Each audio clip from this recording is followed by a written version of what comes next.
Olá, meus amigos, minhas amigas, como vocês estão? Tranquilo? Tudo na paz? Então, sejam muito bem-vindos e bem-vindas a mais um vídeo desse projeto de democratização do conhecimento no que concerne à redação da banca CESP-Sebrasp. Pessoal, hoje nós vamos analisar uma redação muito interessante que vai nos fazer extrair grandes lições, tá? Grandes lições que eu gostaria que você aplicasse na sua forma de escrever redação da banca CESP-Sebrasp. Seja em qualquer concurso, seja um estudo de caso, seja uma redação dissertativa expositiva, eu quero que você absorva essas informações que eu vou passar para vocês hoje, tudo feito com muito carinho, de forma gratuita, tá? Então, a gente faz uma análise, vou analisar hoje uma redação de uma candidata a um concurso do TJ Pará, e é uma candidata que me enviou uma redação para avaliação para fins de recurso, para recorrer da nota, ela não concordou. Aí eu vou te dizer por que a banca deu nota baixa em dois quesitos e por que a gente conseguiu reverter essa nota no recurso e conseguiu a nota máxima. Nós recorremos e nós conseguimos aumentar a nota dela em quase 6 pontos.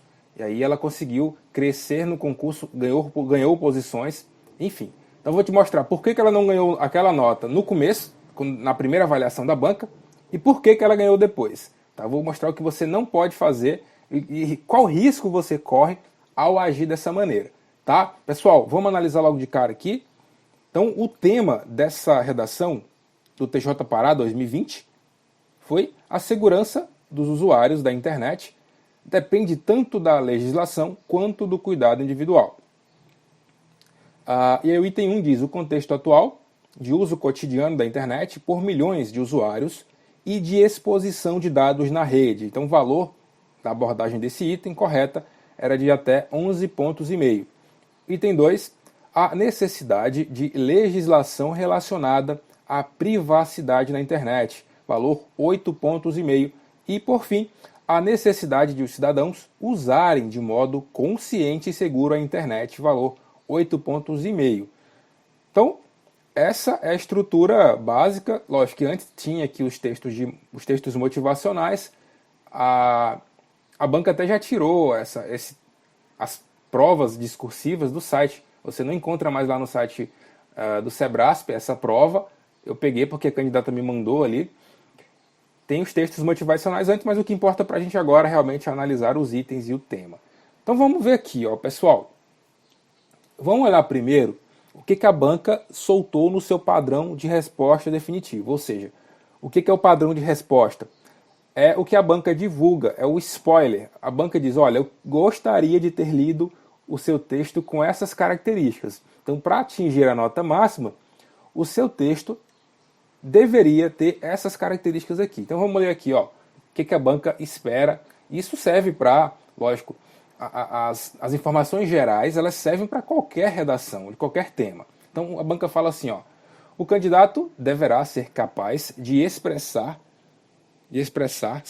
né, através da construção de um texto que discuta o tema, através da exposição de ideias, fatos e informações. Tá? Então grave isso aqui, ó, ideias, fatos e informações, apresentando um contexto social contemporâneo, no qual milhões de pessoas usam a internet para realizar tarefas contemporâneas de um espectro amplo, que vai desde o entretenimento e o consumo até o exercício da cidadania, através do uso de ferramentas digitais ligadas aos serviços públicos. Em contraste com esse uso exacerbado dos meios digitais de acesso à cultura, bens e serviços, espera-se que o candidato seja capaz de expor o quanto os usuários ficam vulneráveis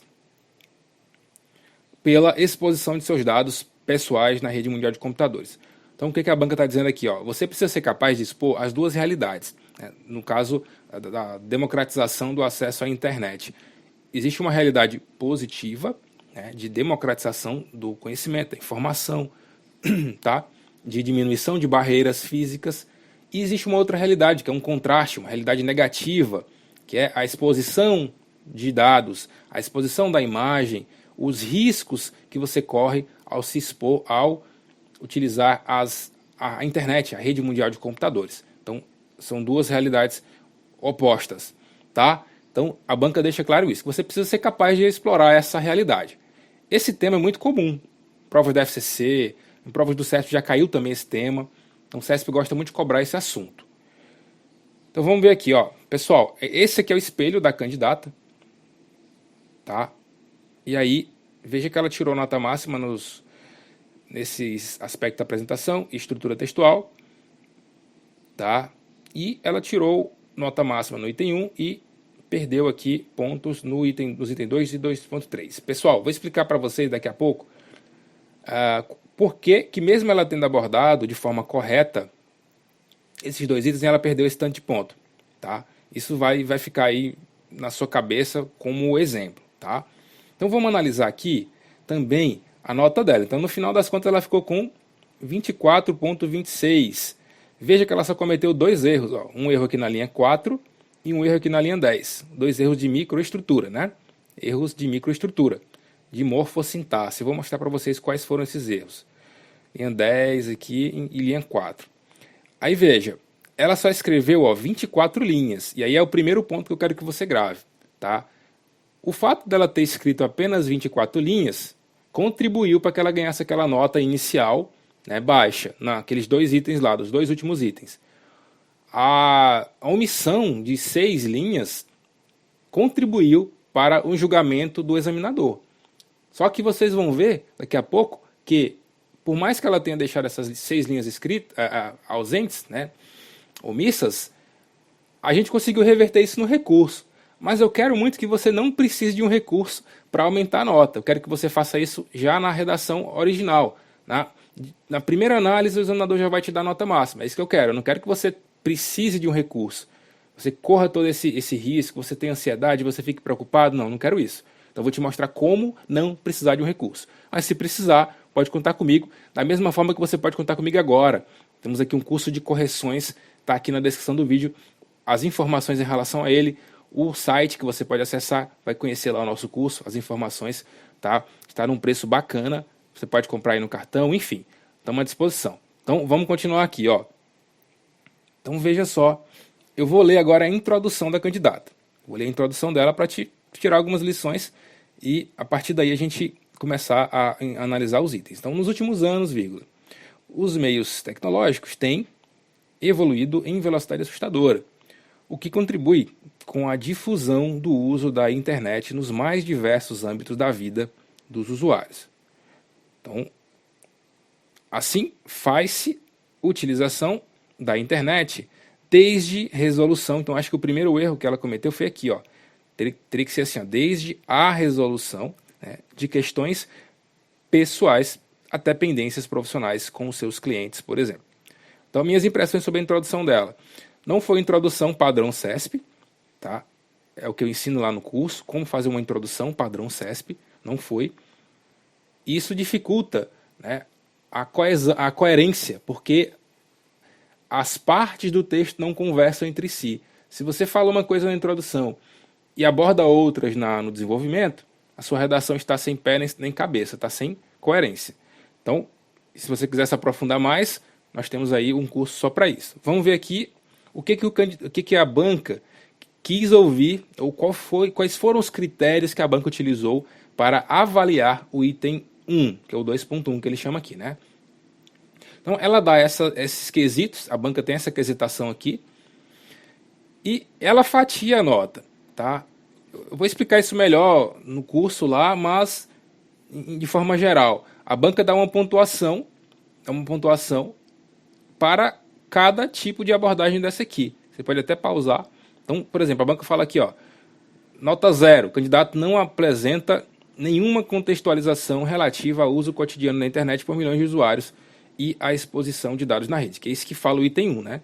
Então veja, é o candidato que omite completamente a abordagem do item 1. Ele não aborda o item 1, ele foge do tema completamente, ele não aborda. Aí veja, o candidato que abordar o tema, o item 1, né, com essa característica aqui, ó, apresenta apenas a contextualização. Então vocês lembram que eu falei de contextualização em outros vídeos? Ó, contextualiza o item, começa contextualizando por meio de palavras-chave. Depois é que você vai aprofundar a abordagem dele. Então a banca diz, ó, se você contextualizou, né,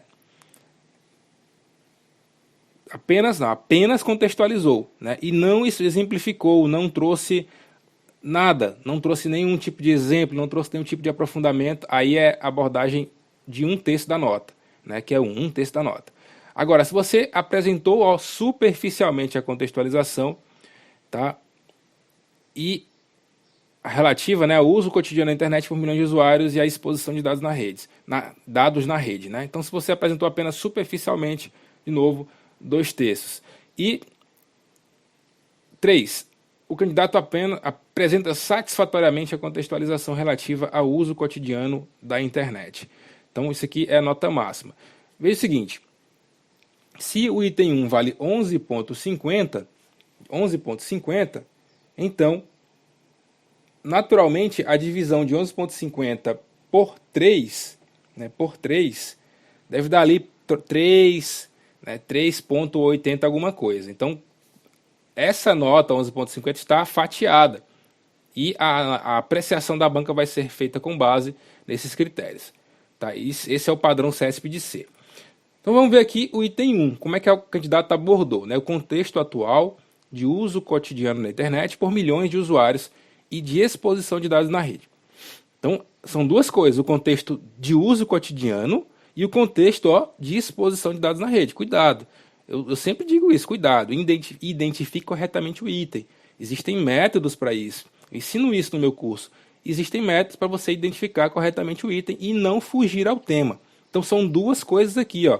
É um contexto do uso cotidiano e o contexto de exposição de dados, beleza? Aí a candidata começa assim, ó. Ela já começa errada, ela não usa o conectivo, né? Ela já começa sem conectivo, falta coesão no texto dela. Então, com tal utilização cotidiana, então ela retoma uma palavra-chave, né? Aumentou, por conseguinte, a exposição de dados. Então, contextualizou aqui corretamente de seus usuários. Então, ela contextualizou o item. Veja, entre a linha 6 e 7, ela contextualiza. Ela retoma a palavra-chave contextualizando. Então o examinador que está lendo, ele sabe, putz, agora ela vai falar do item 1. Ela acabou de contextualizar o item. Então ela está identificando o item. Aí muitas dessas informações são expostas, inclusive em redes sociais, no contexto atual de uma sociedade que busca visibilidade e aceitação das outras pessoas. Outras tantas informações são coletadas, aí aqui foi o erro da linha 10, são coletadas de acordo com o que se busca na rede mundial de computadores, pois rastros sobre as suas preferências são deixadas pelos usuários. Então, ela falou aqui da exposição, né?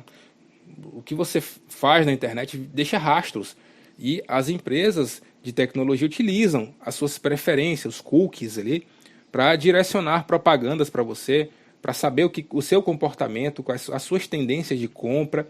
Isso tudo vira ativo para essas empresas. Elas usam seus dados, né? E existe um risco aí embutido.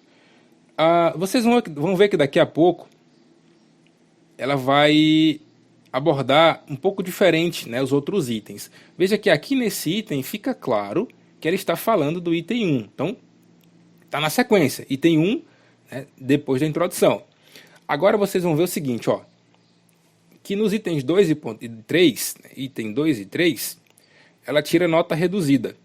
Então, se a nota valia até 8,50, ela tirou 5,67. Então, a banca deu aquele critério 2, né, de quesito. Então, a nota dela ficou naquele item 2, e não no 3, que era a nota máxima. Tá? Se eu dividir 8,50 por 3, dá 2,83 alguma coisa, né? E aí a banca fez isso. Por que a banca deu nota baixa aqui? Vamos entender agora. Veja aqui, na análise do item 2, a banca levou em consideração o seguinte, pode ver que ela ficou com essa faixa de nota aqui, O candidato discute de modo superficial a necessidade de uma legislação relacionada à privacidade na internet. Tá? E aqui de novo, o candidato discute a necessidade de os cidadãos usarem de modo consciente e seguro de modo superficial. Tá? Esse é o termo que eu inclusive uso nas correções dos meus alunos, né?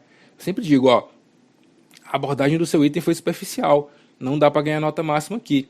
Melhore os seus argumentos, aprofunde mais. Então agora vem a cereja do bolo para vocês, Veja só, por que a cereja do bolo? Porque a candidata inverteu a ordem dos itens. Inverteu, misturou. Ela colocou argumentos de um item misturado com o outro e vice-versa. E misturou. Em tese, a abordagem do item 2, do item 2, que fala da necessidade de legislação relacionada à privacidade da internet, deveria estar aqui no terceiro parágrafo, que é o parágrafo depois da abordagem do item 1.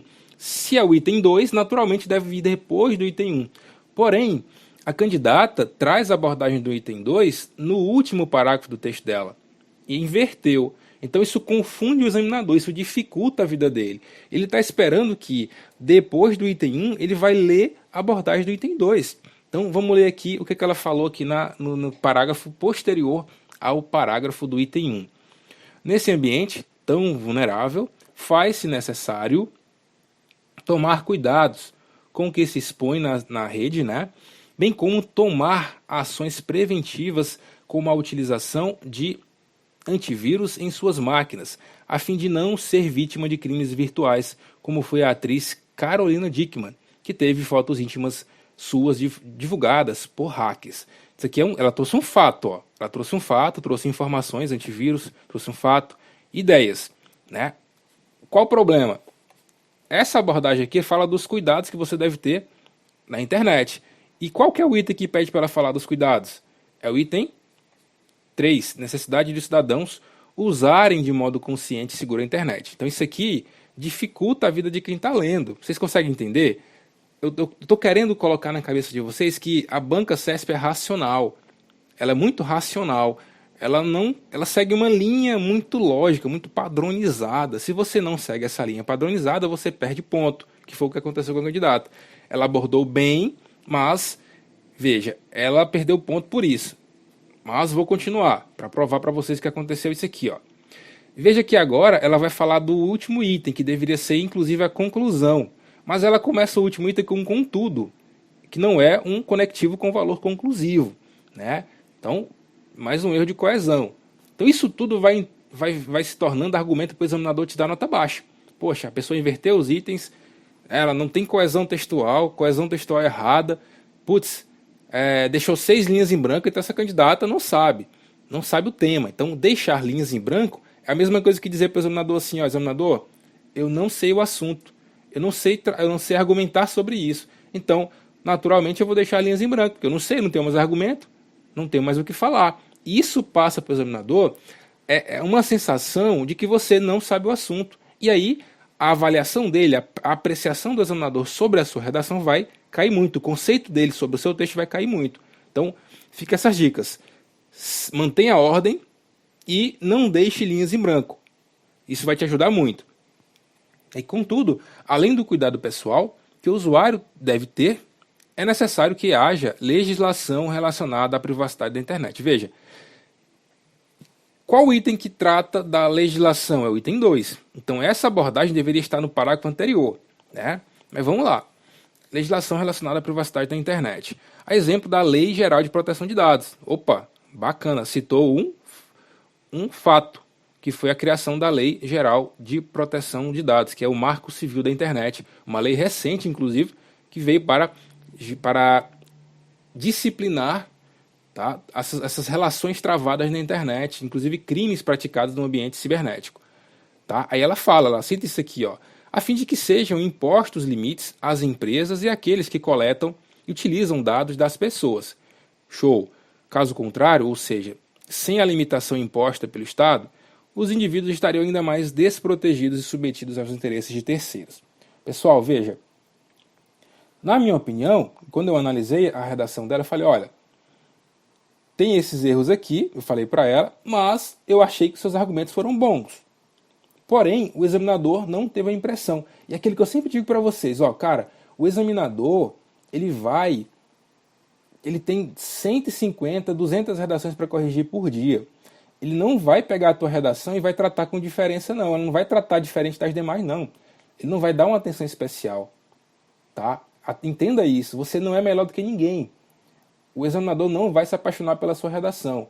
Ele tem um padrão a ser seguido. Se você foge desse padrão, isso vai criar nele um sentimento ruim e ele vai julgar com menos atenção a sua redação. Então eu sempre digo, ajude o seu examinador a corrigir a tua redação. Fazendo isso, a possibilidade de você ter uma nota maior, ainda que cometendo esses erros de coesão, ainda que deixando linhas em branco, é muito grande. Então, a nota dela, na minha opinião, foi baixa nesses dois itens por conta desses equívocos, dessa inversão e da ausência de coesão e falta de conclusão também.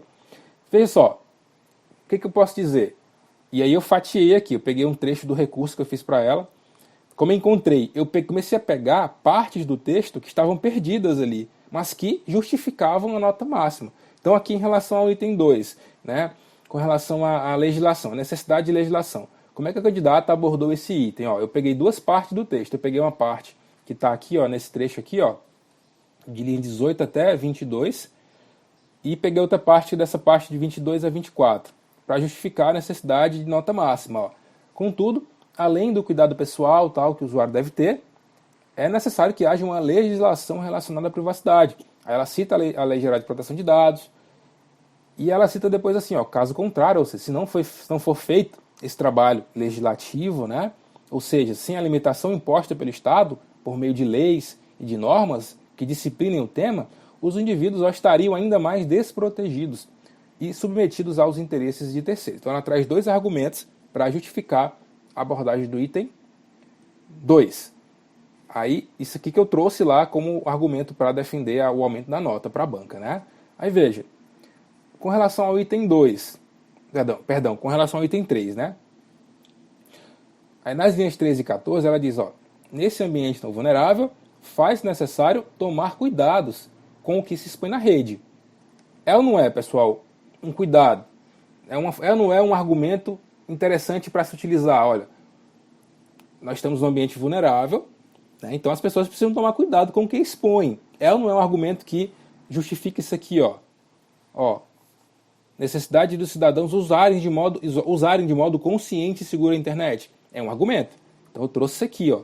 O problema é exatamente esse, ó. Ela traz meio difuso isso aqui, fora da ordem. Mas, beleza. Aí linhas 14 a 17. Bem como tomar ações preventivas com a utilização, e aqui ela explica, ó, ela traz o nome ações preventivas e diz, ó, fato, uma informação. Que tipo de ação preventiva? Que tipo de ação preventiva e que cuidados ela deve ter? A utilização de antivírus em suas máquinas, a fim de não ser vítima de crimes virtuais, como foi a atriz Carolina Dickmann, que teve fotos íntimas suas divulgadas por hackers. Então ela traz um fato, ela traz uma informação, e isso para mim foi justificativa para pedir o aumento da nota. Tá? Aí veja, o que aconteceu? Olha o depoimento da aluna. Ela mandou, professor, ontem saiu o resultado definitivo da discursiva do TJ Pará, e graças ao seu recurso, minha nota aumentou 5,66 pontos. Ou seja, de 24,26, que foi aquela nota que ela tirou, foi para 29,92. Ou seja, conseguimos toda a pontuação que pedimos. Estou feliz demais. Enfim, eu quero que vocês entendam isso. Tá? Quem tem esse olhar clínico da banca CESP, quem conhece a banca de verdade, consegue ver, opa, isso aqui a banca pode aumentar, isso aqui não é padrão da banca. Tudo bem, a candidata errou. Em não colocar ordem, deixar o texto confuso, em omitir 6 linhas, mas conhecendo a banca como eu conheço, o CESP desde 2015, eu analiso redações do CESP desde 2015, todo mês um monte de redação chega para mim, eu acho que a banca vai aumentar. E foi isso que eu disse para ela. E aumentou. Foi para quase 30 pontos. Ela ganhou 4 posições. Ela saiu de sexto e foi para segundo. Então isso é muito positivo. Quando a gente conhece a banca, fica mais fácil. Então é isso que eu quero que você entenda. Eu quero te ajudar. Tá? Eu fiz um curso completo, pessoal, baseado na banca CESP, com correções inclusive. Você tem um curso em PDF, você tem curso em videoaula, você ganha correções, tudo aqui no nosso curso. O nosso site está aqui embaixo. Acesse aí, vale para o DEPEN, vale para a PRF, vale para a PCDF, vale para a TJ, vale para a Assembleia, vale para qualquer concurso público da banca CESP. Esse curso vai te ajudar muito, beleza? Então espero que vocês tenham gostado da aula de hoje, pessoal. Um forte abraço, estamos à disposição e até o próximo vídeo.